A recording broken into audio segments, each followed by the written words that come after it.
va a secundar la vaga interina. Nosotros lucháis por la educación, pero nosotros luchamos por la cultura, la televisión y la comunicación. Si es necesario, y estos no nos lo pueden robar. La nova ordenació es basarà en la rebaremació del personal amb serveis prestats sempre i quan no hagi aprovat la fase d'oposició completa. Segons la Conselleria, d'aquesta manera es garanteix que se seleccionaran els millors i els que garantisquen la lluita contra el fracàs escolar. Aquesta afirmació és un insult per a l'actual professorat interí que està prestant serveis. Culpa al professorat del fracàs escolar en el sistema educatiu valencià.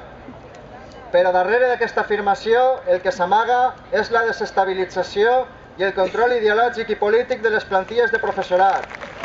En resposta a aquest nou atac al professorat interí, la Coordinadora de Professorat Interí, l'Associació de Funcionaris Docents i l'STPD han convocat 6 jornades de vaga els dies 20, 21, 22, 25, 26 i 27 de març de 2013 i instem a la Conselleria d'Educació a retirar la proposta de rebaremació i a mantindre l'ordenació actual, que és més garantista i estable i no comporta l'acomiadament de cap docent interí.